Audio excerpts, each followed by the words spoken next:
The wind carried warnings across verdant ridge, whispers that both species understood in their own way. For 3 years, the humans and the Scaleborn had circled each other like wary predators, never striking but never trusting.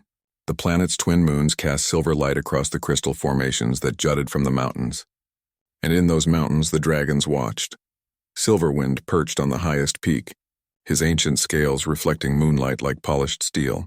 He remembered the day the humans arrived in their metal birds, descending from the sky with fire and noise. The elders had gathered then, debating what these soft-skinned creatures meant for their world. Some wanted to drive them away immediately. Others, including Silverwind, had counseled patience. Perhaps these beings would take what they needed and leave, like the migrating herds that passed through the valleys each spring. But the humans stayed. They built structures of straight lines and hard angles, so different from the organic curves of Scaleborn nests. They dug into the earth, pulled out stones and metals, and changed the land. The Scaleborn watched with growing unease. These creatures were small and weak, yet they wielded tools that could reshape mountains. What else might they destroy? In the human settlement below, Dr. Olivia Grant stared at her computer screen, reading the same diplomatic message she had sent 3 times before. No response. Never a response. The Scaleborn ignored every attempt at communication, every offer of trade, every gesture of peace. She rubbed her tired eyes and wondered if the Colony Council was right. Maybe they should abandon this world and find somewhere less complicated. Still nothing. Her assistant, Peter, stood in the doorway holding 2 cups of synthetic coffee substitute. The real thing was too expensive to ship across the stars. Nothing.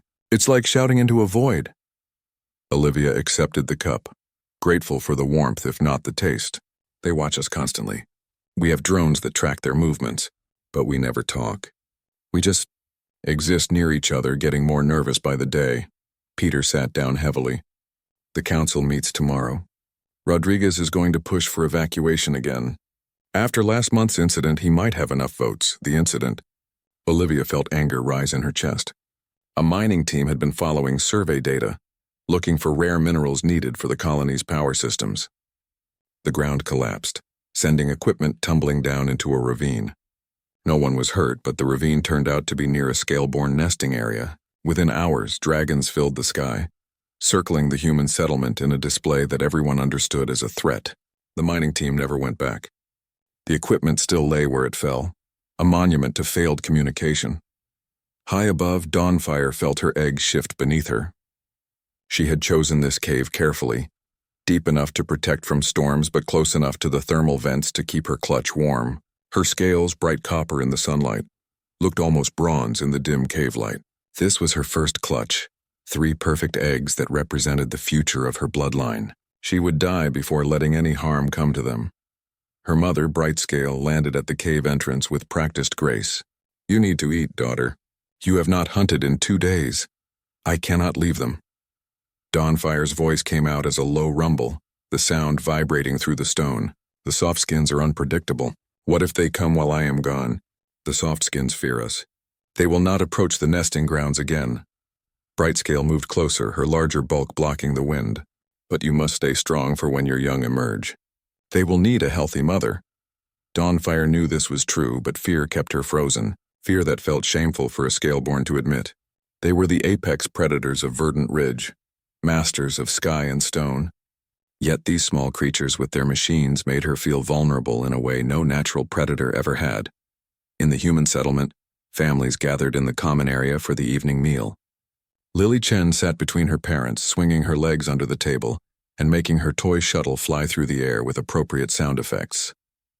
Her parents, botanists who had come to study the planet's unique plant life, smiled at her enthusiasm. "Can we go see the blue flowers tomorrow?" Lily asked, her dark eyes bright with excitement.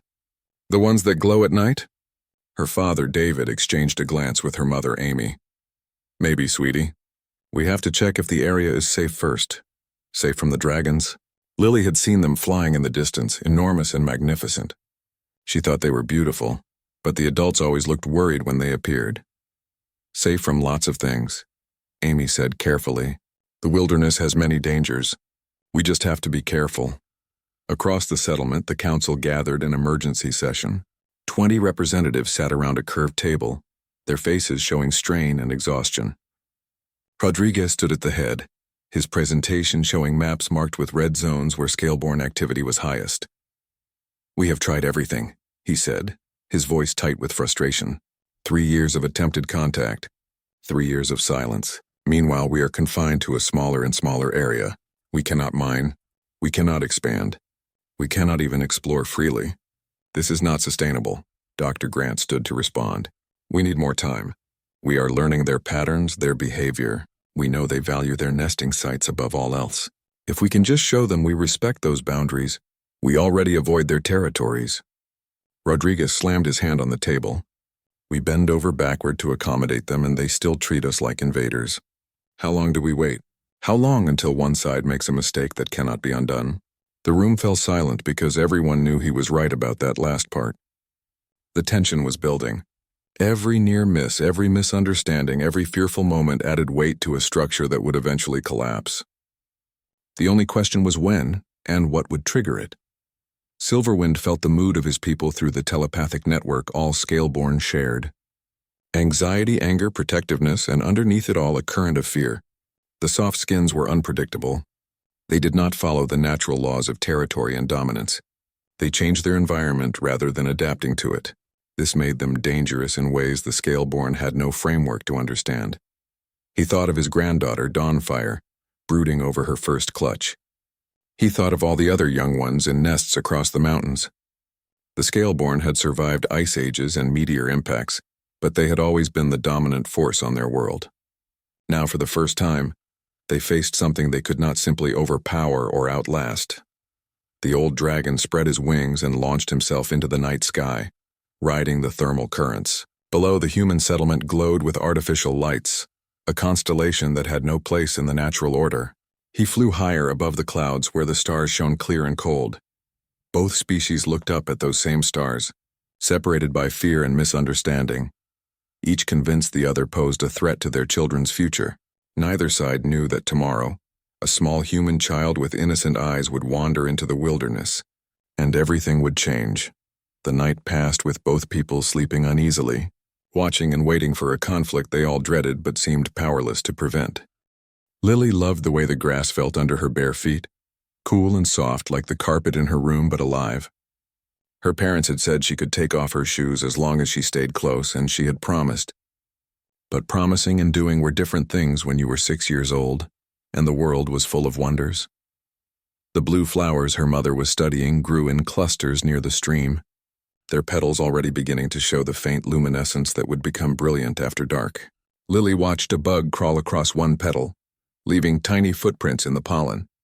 She leaned closer, so close her nose almost touched the flower, studying the way the light seemed to come from inside the petals themselves. When she looked up, her parents were not where they had been. She turned in a circle, seeing trees and rocks and flowers, but no familiar figures in their research gear. She called out, "Mom, Dad?" The wind answered, rustling leaves overhead. Lily was not scared yet. Not really. She walked back the way she thought she had come, following the stream because her father always said water was a good landmark. But the stream split into 2 smaller channels, and she could not remember which one they had followed. Dark clouds gathered overhead, moving fast like they had somewhere important to be. The first drops of rain were cold, making Lily shiver in her thin shirt. She had left her jacket by the flowers. She started walking faster, calling for her parents with more urgency now. The friendly forest was becoming less friendly as the rain grew heavier. Thunder cracked across the sky, so loud it felt like the world was breaking. Lily ran, no longer caring about direction, just wanting to be dry and safe and with her family. She stumbled over roots and rocks, tears mixing with rain on her face. Through the gray sheets of water, she saw darkness. A cave mouth opened in the hillside, partially hidden by hanging vines. Without thinking, Lily pushed through the vines and into the shelter. The sudden absence of rain was shocking. She stood dripping in the entrance, her breath coming in gasps, her heart pounding. As her eyes adjusted to the dimness, she saw the cave extended back into the hillside, and near the rear wall something moved. 3 creatures huddled together, each about the size of a large dog. They had scales that caught the dim light, reflecting green and gold, wings small and folded pressed against their bodies. One of them chirped, a sound like a question, and turned its head to look at Lily with eyes that seemed far too intelligent for a baby anything. Lily froze. She had seen the adult dragons from a distance, enormous and terrifying in their majesty. These were clearly the babies, and somewhere nearby would be their mother. Every adult in the settlement had told stories about how dangerous adult dragons were when protecting their young. Lily should run. She should get out of the cave immediately. But the baby dragons were not acting scared or aggressive. They watched her with curiosity, heads tilted in a way that reminded her of puppies. One of them chirped again and took a hesitant step toward her. The cold was seeping into Lily's bones, making her shake. The cave was warmer than outside, heated by something she could not see. And the baby dragons looked so very warm. She moved slowly, the way her father had taught her to approach the semi-wild cats that lived around the settlement, one step then another, making herself as small and non-threatening as possible. The baby dragons watched but did not retreat. When she was close enough, Lily carefully sat down near them, not touching, just sharing their space. "I am lost," she whispered to them. "I cannot find my mom and dad." The smallest baby dragon made a sound that was almost a coo. It shuffled closer, closing the distance Lily had left between them. Its scales were warm, radiating heat like a small furnace. Before Lily fully realized what she was doing, she had curled up against its side with the other two babies pressing close as well. Their body heat drove away the chill. Their steady breathing was comforting. Within minutes, exhausted from fear and cold, Lily fell asleep. She did not hear the heavy wing beats that announced the return of the mother dragon. She did not see Dawnfire land at the cave entrance, water streaming from her copper scales carrying a freshly killed prey animal in her claws. She did not witness the moment Dawnfire dropped her kill and froze, seeing the impossible sight of a soft-skinned child sleeping among her precious hatchlings. Dawnfire's first instinct was rage. Her mind screamed at her to destroy this invader, this threat to her babies. She took one step forward, her claws scoring marks in the stone floor, a growl building in her throat. The hatchlings should be terrified. They should be crying out in distress. But through the empathic bond all Scaleborn shared with their young, Dawnfire felt only peace, contentment, the warmth of companionship and the safety of not being alone. She stopped, confusion warring with instinct. Her hatchlings were not in danger. They did not perceive danger. They had accepted this tiny soft skin as one of their own, with the simple trust that only the very young possessed. Dawnfire extended her senses, reading the child through the emotional echoes her hatchlings provided. Fear, exhaustion, loneliness, cold. The same things her own babies would feel if separated from their family. Dawnfire settled onto her haunches, wings folding against her sides, and watched. The child was so small, so fragile. Her scales would not stop a light breeze, let alone claws or teeth. She had no weapons, no defenses except the mercy of those around her, and she had chosen, in her fear and desperation, to seek warmth from Scaleborn hatchlings rather than flee from them. Hours passed. The storm raged outside, lightning illuminating the cave entrance in brief, brilliant flashes. Dawnfire did not move from her vigil. She watched the child's chest rise and fall with each breath. She watched her hatchlings snuggle closer, instinctively sharing their warmth. She felt the fear gradually drain from the child's sleeping mind, replaced by the deep rest of safety. Far below, in the human settlement, panic had taken hold. David and Amy had realized Lily was missing within minutes, but the storm made searching impossible. They had called for help, and now every able-bodied person was organizing search parties, preparing equipment, checking maps. Dr. Grant had immediately sent messages to the Scaleborn through every channel she had, begging for help or at least for permission to search in their territories. Silverwind received the messages and dismissed them as a trick. Why would the Softskin send their young one into the wilderness alone? It made no sense. More likely, this was an excuse to infiltrate the nesting grounds, to map their territories and find weaknesses. He issued orders that any humans approaching the sacred sites should be turned back. Not harmed, but definitely not allowed passage. In the cave, Lily stirred in her sleep. She made a small sound, something between a whimper and a sigh. The smallest hatchling responded by draping a wing over her, awkward and unpracticed but unmistakably protective. Dawnfire felt her hearts, both of them, constrict with an emotion she had no name for. This child belonged to the Softskins, her people, the ones who had destroyed part of the nesting grounds with their machines. The ones who had invaded this world and refused to leave. The ones who represented everything uncertain and frightening about the future. But this child in this moment was just a baby far from home, seeking the same things Dawnfire's own babies sought. Warmth, safety, family. The great dragon made a decision that went against every instinct of territory and species. She moved to the cave entrance and began to gather soft moss from the rocks, the kind that grew in sheltered spots and held warmth well. She brought it back and carefully arranged it around the sleeping child and her hatchlings, creating a nest that would keep them comfortable through the night. Then she settled in to watch over them all, her massive body blocking the cave entrance from wind and rain. One baby had wandered away from her mother. Another mother had found her. In that moment, on a storm-racked planet where two species circled each other with fear and suspicion, something new was born. Not quite trust, not yet understanding, but perhaps the first seed of both. Outside, the storm continued its fury, unaware that inside a small cave, the future was being quietly rewritten by the simple act of shared warmth and unexpected compassion. Dawn broke slowly over Verdant Ridge, the storm clouds clearing to reveal a sky washed clean and impossibly blue. In the human settlement, no one had slept. Search teams stood ready with equipment and supplies, waiting only for enough light to begin the hunt for a lost child. David and Amy sat in the command center, their faces hollow with exhaustion and fear, staring at maps that showed hundreds of square miles of wilderness. In the cave, Lily woke to warmth and confusion.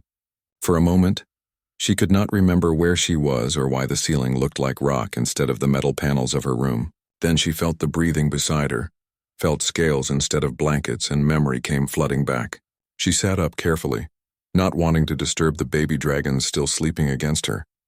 The cave entrance was blocked by something enormous. Lily's eyes went wide as she realized the copper-scaled mountain before her was the mother dragon. In daylight filtering past the great creature's body, Lily could see just how massive she was. One of her claws was as long as Lily's arm. Her head, turned to watch the cave interior, was bigger than Lily's entire body. Lily should have been terrified. Every instinct should have been screaming at her to run. But the baby dragons were still sleeping peacefully, and the mother dragon was not moving toward her with aggression. Those huge eyes, colored like molten gold, watched Lily with what could only be described as curiosity. "Hello," Lily whispered, because her mother had taught her that being polite cost nothing, and sometimes helped everything. Dawnfire heard the soft sound, incomprehensible as language but clear in tone. Greeting, question, peace offering. She had spent the night thinking about what to do with this small intruder, and had reached a conclusion that would shock her entire people. She would return the child to the soft skins, not because she feared them, but because she understood what the child's parents must be feeling. The same hollow terror Dawnfire would feel if one of her hatchlings disappeared. But first, the child needed care. Dawnfire could see dehydration in the dullness of the small one's skin, could smell hunger in her scent. She moved slowly, deliberately, making her intentions clear through body language that transcended species. She pushed forward a piece of fruit she had gathered earlier, one of the native plants that she had observed softskins eating in their settlement. Lily looked at the fruit, then at the dragon, then back at the fruit. Her stomach growled loudly enough that the baby dragon stirred and made sleepy chirping sounds. Slowly, Lily reached out and took the fruit. It was one of the blue melons that grew near the settlement, sweet and full of water. She bit into it gratefully, juice running down her chin. Dawnfire felt satisfaction at the child's acceptance of her offering. She produced a container of water, carried in a hollowed crystal formation, and set it within reach. Lily drank deeply, the water tasting of minerals and stone but clean and cold. As she ate and drank, the baby dragons woke fully and began investigating her with renewed interest. One of them, braver than the others, nuzzled against Lily's hand until she laughed and scratched its head the way she might pet a cat. The sound of the child's laughter made Dawnfire's scales ripple with an emotion she had never felt. Toward a soft skin before, something almost like fondness. The hatchlings clearly adored this small creature, and their joy resonated through the empathic bond. When had Dawnfire started thinking of the invader as a child rather than a threat? Perhaps when she watched her sleep, vulnerable and trusting through the long night. Lily pulled a small object from her pocket, slightly damp but intact. A photograph, printed on synthetic paper that could survive almost anything. She held it up for the mother dragon to see, pointing at the two figures in the image. "My mom and dad," she said, her voice trembling slightly. "I want to go home." Dawnfire could not understand the words, but she understood the emotion behind them. The child was showing her something important, something that explained her presence. Family, home, the universal concepts that needed no translation. Dawnfire leaned closer, studying the image. Two adult soft skins standing with the child between them, all showing teeth in what Dawnfire had learned was their expression of happiness. A decision solidified in Dawnfire's mind. She began to hum, a low sound that resonated through the stone, a sound that Scaleborn used to calm their young and communicate peace. Lily stopped talking and listened, her eyes going wide with wonder. Without quite knowing why, she began to hum back, matching the tone as best she could with her small human voice. The baby dragons erupted in excited chirps, recognizing the music as a sign of harmony. They began their own clumsy harmonizing, creating a strange symphony of dragon rumbles, human humming, and hatchling chirps. For a few minutes, the cave filled with a sound that had never existed before in the history of either species. In the settlement below, Dr. Grant received a report that made her heart skip. One of the high-altitude drones had spotted movement near the restricted nesting areas. A large Scaleborn, moving with purpose toward the boundary zone. Was it a threat? A response to their pleas? She scrambled to the communication center, hoping against hope that this meant something. Dawnfire made her preparations carefully. She knew that bringing the child back would be seen as either a miracle or a trap by the soft skins. She had to make her intentions clear. She gathered more of the blue melons and tied them in a bundle using strong vines. A gift to send with the child. She carefully arranged her hatchlings on her back, a thing she would normally never do until they were old enough to fly, but she could not leave them unprotected. Then she turned to Lily and made a gesture, lowering her body and extending one foreleg in what she hoped would be understood as an invitation. Lily stared at the massive dragon, understanding what was being offered but barely able to believe it. A ride. The dragon was offering her a ride. With the fearlessness of childhood and the trust built through their strange night together, Lily climbed onto Dawnfire's back, settling between the ridges of her spine where the baby dragons also clung. Dawnfire felt the weight of them all, precious cargo that included both her own bloodline and a child of another species entirely. She stood, testing her balance, and then moved toward the cave entrance. The flight from the cave to the boundary zone took less than an hour, but it changed everything. Dawnfire flew low and steady, conscious of her fragile passengers. Lily clung to her scales with both hands, fear and exhilaration mixing into something like joy. She could see her whole world spread below her, forests and streams and crystal formations glittering in the morning sun. The baby dragons chirped and whistled, excited by their first real journey beyond the cave. Other Scaleborn saw them and reacted with shock. Several changed course to intercept, ready to challenge what appeared to be madness. But Dawnfire broadcast her intentions through the telepathic network, sharing everything she had experienced and felt through the long night. The images and emotions flowed from mind to mind, carrying the weight of truth that words could never match. Silverwind received the images and felt his ancient certainty crack like a breaking egg. He had been so sure the soft skins were fundamentally different, fundamentally dangerous. But Dawnfire's memories showed him a child who comforted frightened babies, a child who hummed in harmony with their songs, a child who looked at dragons with wonder rather than fear. And more, he felt Dawnfire's maternal recognition, the knowing that transcended species. He launched himself into the air, racing to intercept his granddaughter before this situation spiraled beyond control. Other elders followed, and soon a formation of massive Scaleborn flew in formation, escorting Dawnfire toward the human territory. From below, it must have looked like an invasion force. In the settlement, alarms began to sound. Dr. Grant stood at the perimeter fence, her heart in her throat, watching the dragons approach. She had ordered all weapons to remain powered down, gambling everything on the hope that this was not an attack. Beside her, David and Amy gripped each other's hands so tightly their knuckles were white, not daring to hope that the small figure they could see on the lead dragon's back might be their daughter. Dawnfire landed 50 meters from the fence, in the cleared area that served as a neutral zone. She lowered her body carefully, allowing Lily to slide down to the ground. The child stood for a moment, looking back at the dragon and her babies, something passing between them that had no name in either language. Then Lily turned and ran toward the fence toward her parents, shouting, "Mom, Dad," with all the breath in her small lungs. The humans at the fence stood frozen, unsure whether to be relieved or terrified. But David and Amy had no such hesitation. They rushed forward, dropping to their knees as Lily crashed into their arms, all three of them crying and laughing and holding each other as if they would never let go. Behind them, Dr. Grant watched the dragons, particularly the copper-scaled one who had brought the child home, and felt the weight of a moment that would define the future.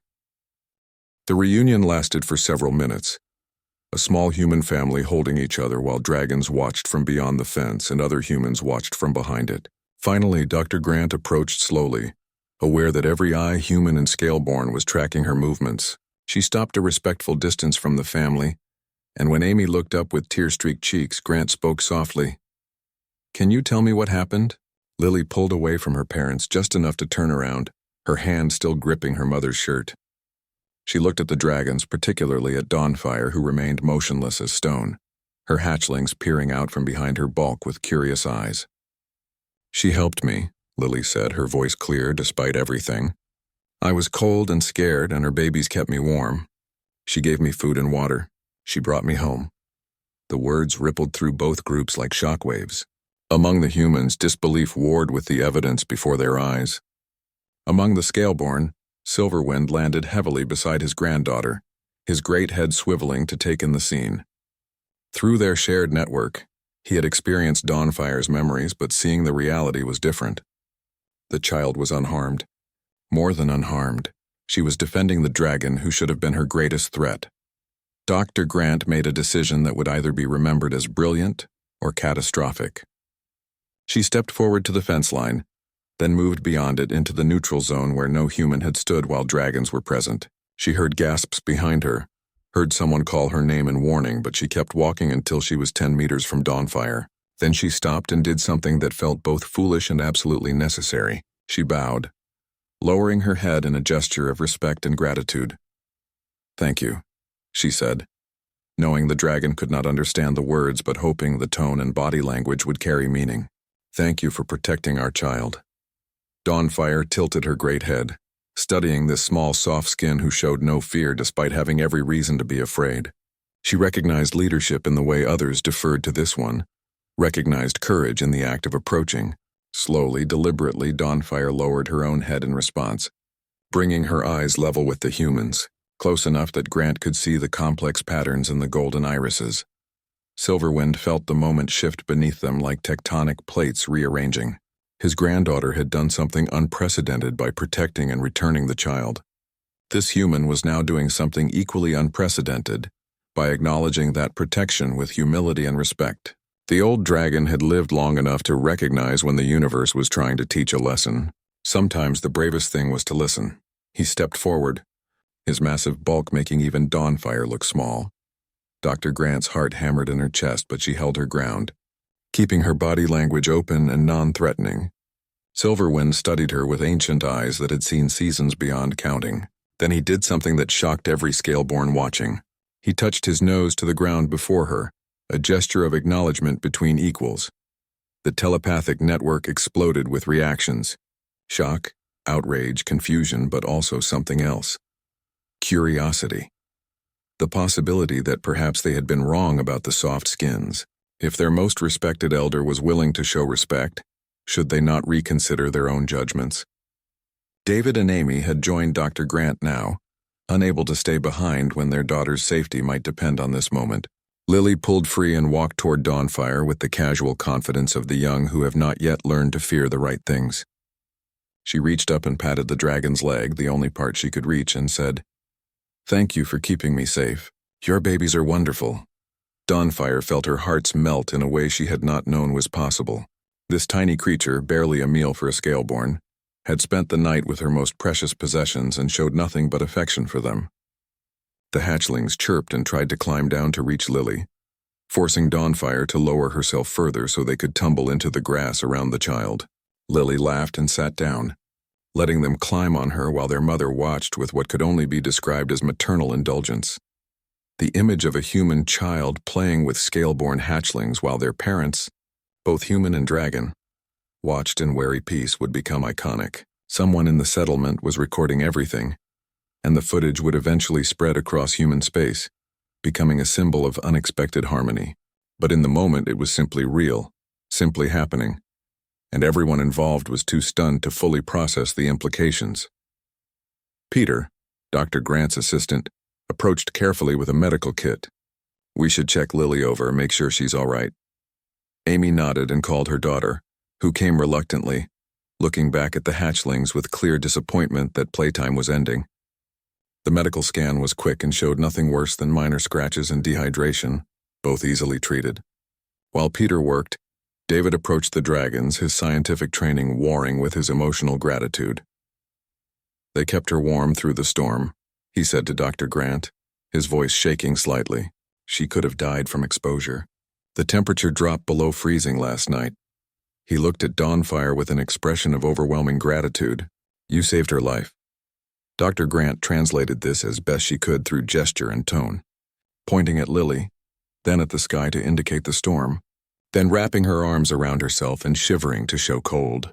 Then she pointed at Dawnfire and her hatchlings and placed both hands over her heart, hoping the gesture of gratitude would be understood. Dawnfire understood, not the words, but the meaning. The soft-skinned parents were grateful their child lived. They recognized that Dawnfire could have killed the little one, but chose protection instead. This was acknowledgement of debt, of honor, concepts that resonated deeply with Scaleborn culture. She rumbled deep in her chest, a sound of acceptance. Silverwind made a decision. He began to draw in the dirt with one massive claw, creating images, a circle representing the nesting grounds, smaller circles representing individual nests. He made marks outside these circles, careful marks that avoided the sacred spaces.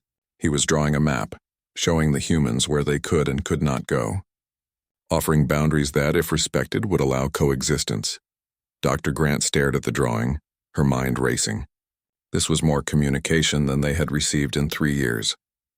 This was a peace offering, or at least an offer to negotiate. She pulled out her tablet and quickly called up a map of the region.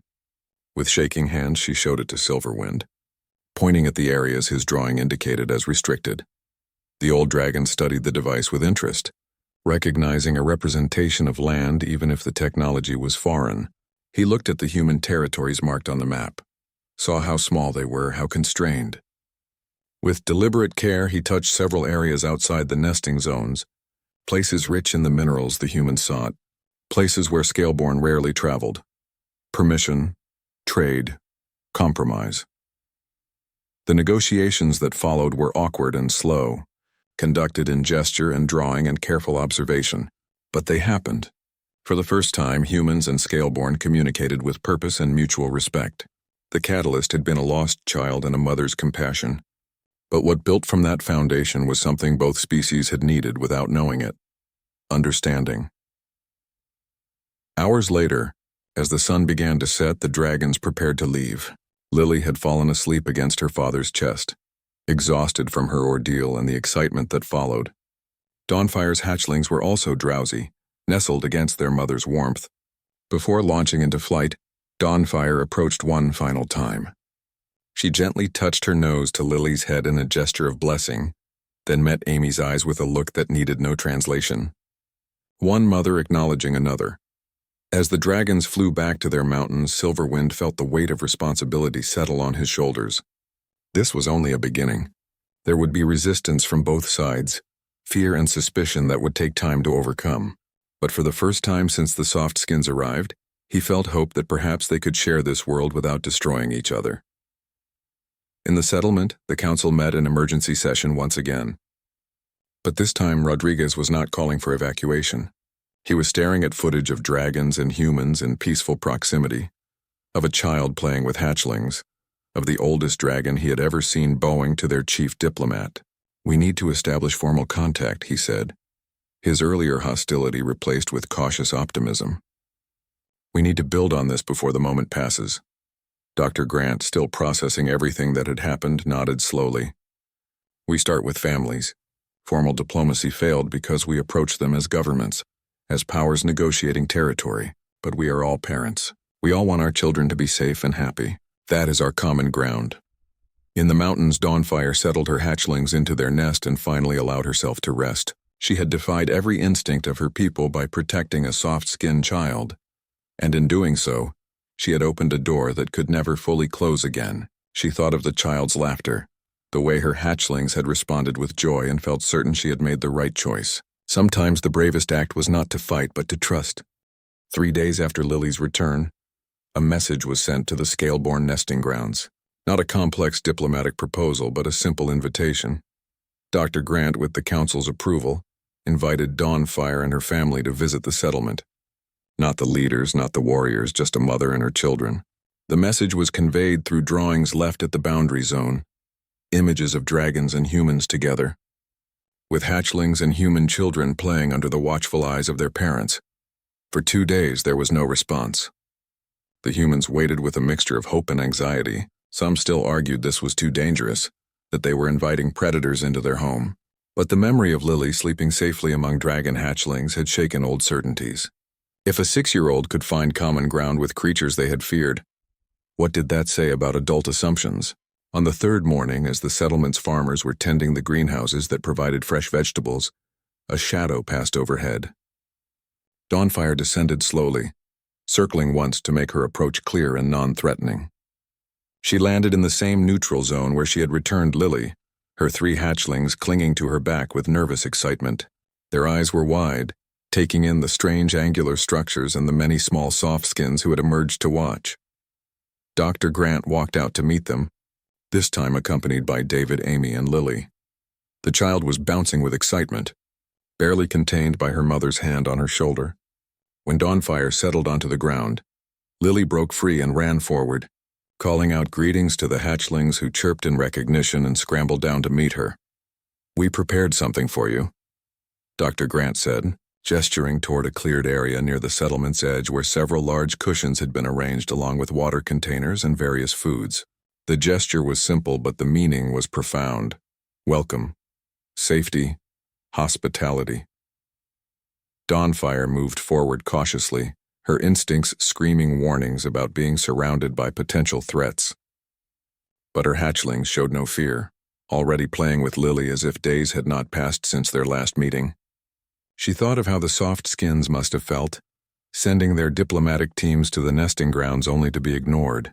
This required courage from both sides. Other families began to emerge from the settlement. Not crowds, not overwhelming numbers, but small groups. A woman carrying a toddler, an elderly couple holding hands, a teenager with a camera, recording everything for those too afraid or unable to come closer. They maintained respectful distances, watching with wonder and residual fear. But they came. Peter approached carrying a large bowl filled with the blue melons, the same fruit Dawnfire had fed to Lily. He set it down within easy reach and backed away quickly, his nervousness obvious but his gesture sincere. Dawnfire sniffed the offering, recognized the scent, and made a rumbling sound of appreciation. She took one of the fruits and offered it to her hatchlings, who devoured it with messy enthusiasm, making Lily giggle. Amy sat down in the grass nearby, close enough to watch Lily but far enough to give the dragon space. After a moment's hesitation, she spoke to Dawnfire as if the dragon could understand. "I wanted to thank you properly. When we could not find our daughter, when the storm was so bad we could not search, I thought we had lost her forever. You kept her safe when we could not. You gave her back to us. I will never forget that kindness." Dawnfire could not understand the words, but she understood tone and emotion. She rumbled softly, a sound meant to convey acceptance and understanding. Amy's eyes filled with tears, but she smiled. 2 mothers, different in every physical way, sharing a moment of mutual recognition. David, meanwhile, was talking with Dr. Grant about the practical aspects of coexistence. If we establish regular visits like this, we can learn their communication patterns, maybe develop a shared language. The hatchlings are already learning to recognize Lily's voice commands. That is faster adaptation than we expected. Dr. Grant nodded, watching Silverwind descend to join his granddaughter. The ancient dragon's presence caused a ripple of nervousness through the humans, but he landed calmly and simply observed.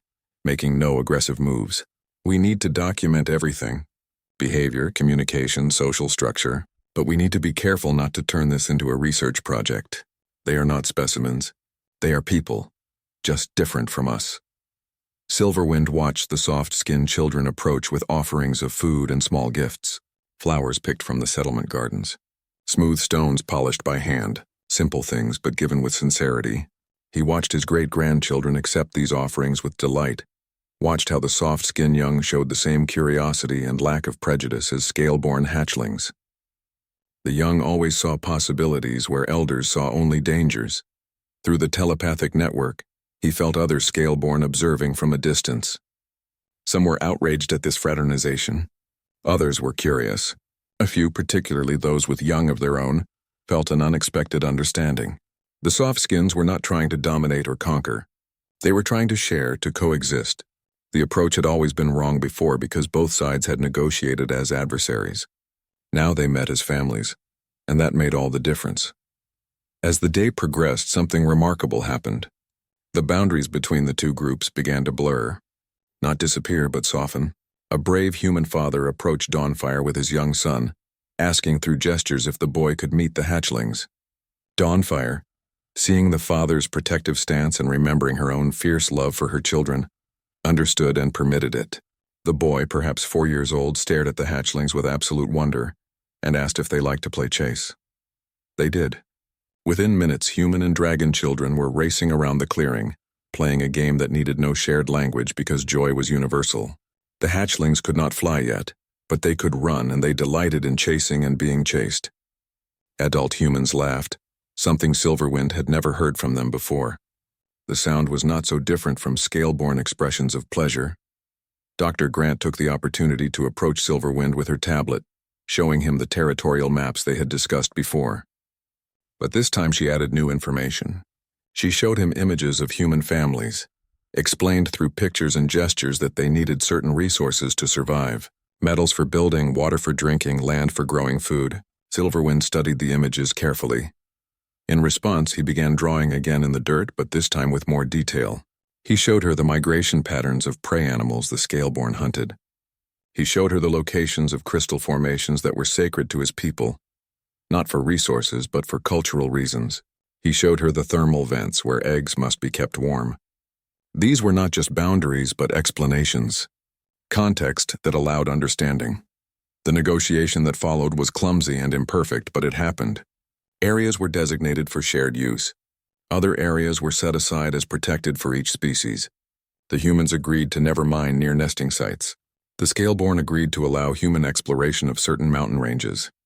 It was not a complete solution, but it was a framework, built on mutual respect rather than mutual fear. As evening approached, Dawnfire prepared to leave. Her hatchlings were tired but happy, full of new experiences and melon juice. Lily gave each of them a careful hug, and they nuzzled her in return, chirping their goodbyes. When Dawnfire lowered her head to Lily's level, the child reached up and placed both small hands on either side of the dragon's massive face. "Will you come back?" Lily asked. "Can we be friends?" Dawnfire could not understand the words, but she understood the hope and affection in the child's voice. She made a soft churring sound, pressed her nose gently to Lily's forehead, then straightened and called her hatchlings to her. As she prepared to launch into flight, she looked back at the settlement, at the soft skins who had shown her and her family such unexpected hospitality. She rumbled once, a sound that carried across the clearing, a promise that this was not an ending. Silverwind was the last to leave. Before he departed, he approached Dr. Grant one final time. The old dragon and the human diplomat regarded each other with new understanding. Grant bowed, and Silverwind returned the gesture. No words were needed. They had begun something important today, something that would require patience and courage to maintain, but something worth the effort. As the dragons flew back to their mountains, carried on the evening thermals, the humans who had witnessed the day's events stood together in quiet amazement. Rodriguez, who had argued so strongly for evacuation just a week before, shook his head in disbelief. "We spent 3 years doing this wrong. We should have invited them to dinner from the start." Dr. Grant smiled, exhausted but hopeful. "We did not understand that they were families, not just a species. We forgot that parents, no matter what form they take, all want the same things: safety for their children, A future worth living in, the chance to raise the next generation in peace. In the mountains, Dawnfire settled her tired hatchlings into their nest and hummed them to sleep with the same song she had shared with the small, soft-skinned child. As she kept watch over them, she thought about the day's events. The fear she had felt entering the settlement, walking among potential enemies. The gradual relaxation as she realized these soft skins meant no harm. The strange warmth of being welcomed instead of feared. Through the telepathic network, she felt the attention of her entire people. They had watched through her eyes, felt through her senses. The experience had shaken many assumptions. Perhaps tomorrow, others would be brave enough to approach the boundary zone. Perhaps more families would meet. Perhaps the impossible was becoming merely difficult. Silverwind landed on his usual perch overlooking both territories. Human lights glittered in the valley while bioluminescent plants glowed in the mountains. Two different forms of beauty coexisting in the night. For the first time in 3 years, he felt the weight of vigilance lift slightly from his shoulders. They had a long way to go, much to learn, many old fears to overcome. But today had proven something essential. When they met as families rather than factions, when they chose understanding over suspicion, even the most unlikely friendship became possible. 3 months transformed Verdant Ridge from a planet divided by fear into a world discovering shared possibility. The changes started small. A human family would leave offerings at the boundary zone, and Scaleborn would leave crystals in return. Children, both human and dragon, began to recognize each other on sight, calling out greetings that their parents worked to interpret. Dr. Grant and Silverwind met weekly, their communication evolving from basic gestures to a rudimentary shared vocabulary built on patience and repetition. Lily and Dawnfire's eldest hatchling, who humans had begun calling Starclaw for the distinctive silver pattern on his feet, had become inseparable when their families met. The young dragon had grown rapidly, now the size of a large horse, while Lily remained small and fragile by comparison. But size meant nothing to their friendship. They played elaborate games, communicated in a mixture of human words and dragon sounds, and napped together in the grass while their parents watched with mingled amusement and wonder. The colony was thriving in ways that had seemed impossible before. The Scaleborn had shown them deposits of rare minerals in areas previously unexplored, saving months of survey work. In return, human engineers had helped reinforce several nesting caves that had been damaged by geological shifts, using techniques that worked with the natural stone rather than against it. Trade, respect, and cooperation replaced suspicion, but peace, however promising, remained fragile. That fragility was tested when Dr. Grant's instruments detected something that made her blood run cold. A massive solar storm was building, far larger than the one that had sent Lily running for shelter months before. The radiation levels would be catastrophic, potentially lethal to unprotected life. Their model showed it would hit in 30 hours. The emergency council meeting was tense but focused. The settlement's underground shelters could protect the human population, but they had a critical problem. Their main shelter entrance had been damaged by ground shifting weeks earlier, and the repair crew had not yet finished.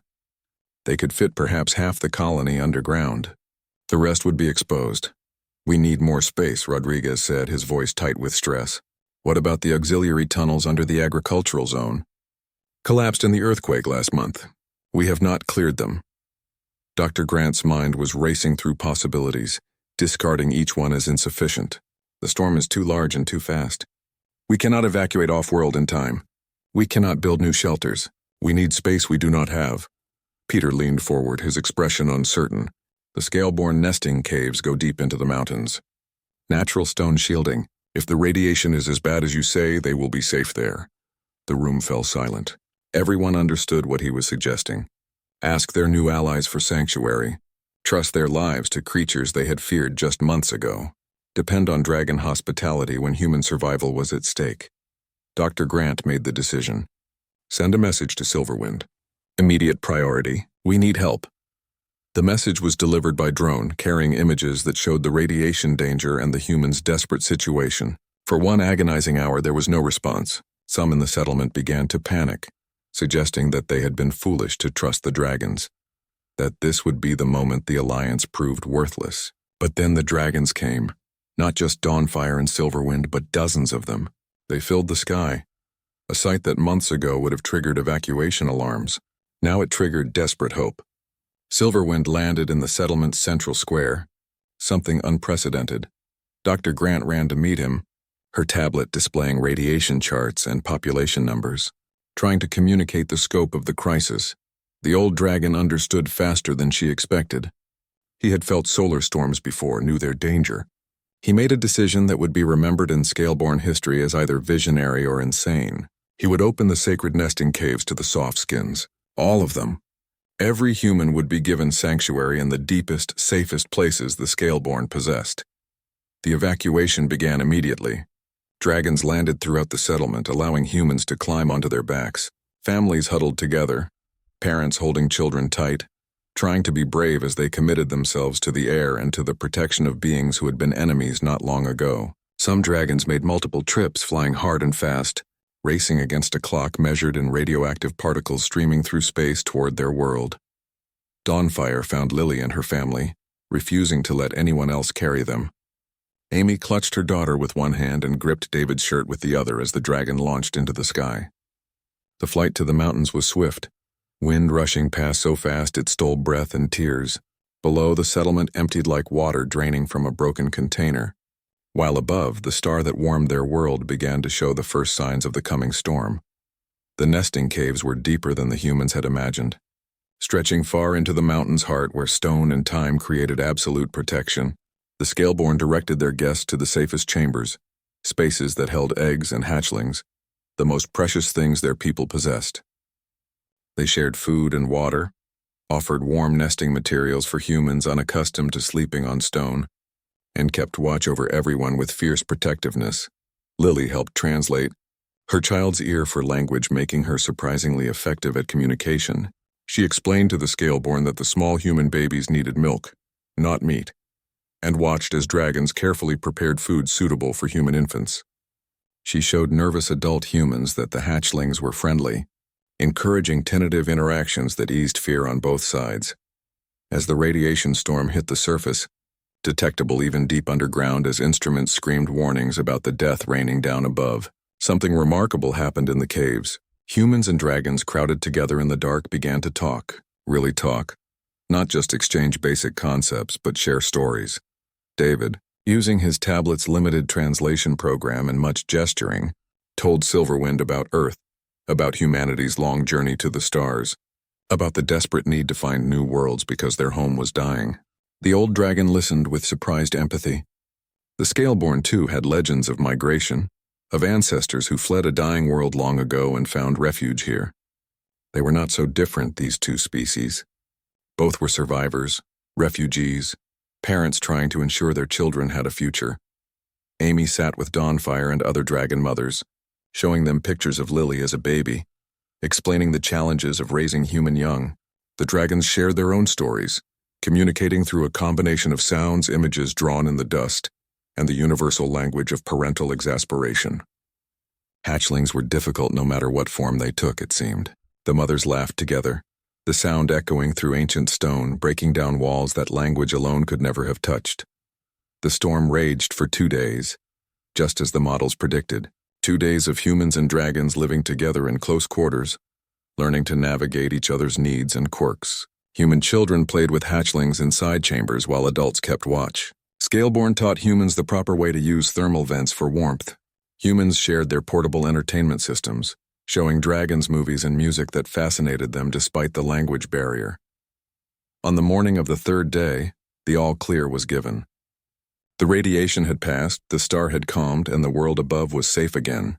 But as humans began preparing to leave the caves, returning to assess damage to their settlement, something unexpected happened. They hesitated. Not because they were afraid to leave, but because they were reluctant to break the community that had formed in the darkness. Lily stood at the cave entrance with Starclaw, looking out at the dawnlight painting the mountains gold and pink. "I do not want to go," she said softly. "It feels safe here. It feels like home." Her mother knelt beside her, following her gaze. "I know, sweetheart, but we have our own home to return to, and we will come back to visit. The dragons are our friends now. That does not change just because we are leaving the caves." Silverwind approached Dr. Grant as she organized the return flights. The old dragon had something in his claws, a large crystal formation that glowed with internal light, warm to the touch. He offered it to her with clear intention. A gift, more than that, a symbol. The crystals were sacred to the Scaleborn, used to mark important bonds and alliances. This was an official recognition of the friendship between their peoples. Dr. Grant accepted it with both hands, feeling the weight of responsibility along with the weight of stone. We will protect this. We will remember what it means. You saved us. Every human on this planet owes their life to your people's compassion. Through the translation program Lily was holding, Silverwind's response came haltingly. You trust, give children to our care, is greater gift than any words or things. Trust is foundation. Everything else builds on trust. The return to the settlement was bittersweet. The structures had weathered the storm well, protected by Scaleborn knowledge about where to build and how to shield. But the humans returning to their homes were different people than those who had fled. They had lived among dragons, shared food and stories and fear and laughter. They had seen their children play with hatchlings in the depths of alien caves. They could not go back to seeing the Scaleborn as simply the other. A ceremony was planned for the following week, something formal to mark the alliance that had been forged in crisis. But the real ceremony happened spontaneously that evening. Someone, nobody could remember who started it, suggested a shared meal. Humans brought food from their stores, dragons brought fresh meat and fruit from the forests. They gathered in the space between settlement and mountains in what had once been a no man's land and was now simply common ground. Fires were lit as night fell, providing warmth and light. Humans and dragons sat together, the massive bulk of Scaleborn providing windbreaks for smaller humans, children of both species running and playing in the firelight. Stories were shared, songs were sung in two very different languages that somehow harmonized. Lily taught Starclaw a human game called tag. The young dragon taught Lily how to roar properly, much to her parents' amused horror. Dr. Grant and Silverwind sat slightly apart from the celebration, watching their peoples mingle with increasing ease. We almost lost this, Grant said quietly. If the storm had come 3 months ago, before Lily got lost, before Dawnfire made that choice to protect rather than destroy, we would all be dead. Our shelters would not have been enough. Silverwind's response came through the translation program, his voice synthesized but the meaning clear. Many things come together for this moment. Small child gets lost. Young mother chooses compassion. Families meet and see similarities instead of differences. Storm forces trust when trust is still new. Maybe these things happen as they must. Maybe universe has plans larger than we understand. Do you really believe that? Grant asked. That fate brought us together? The old dragon considered this, watching Lily and Starclaw play in the firelight. Watched the mothers from both species laugh together. Watched Rodriguez share food with a dragon who had been part of the threatening formation just months ago. I believe that fear is easy. Fear is always easy. Trust is hard. Compassion is hard, but hard things are what make life worth living. Your species traveled stars to find new home. My species survived destruction of old world. We are both good at surviving. Maybe now we learn to be good at living together. The celebration continued late into the night, with children and hatchlings eventually falling asleep in piles of mixed species, exhausted and happy. Parents, both human and Scaleborn, covered them with blankets and wings, sharing the ancient duty of watching over the young while they dreamed. As the twin moons rose over Verdant Ridge, painting the landscape in silver light, the future that had seemed impossible just months ago felt not only possible but inevitable. There would be challenges ahead, misunderstandings to navigate, old fears to overcome, but the foundation had been laid in the simplest and strongest materials.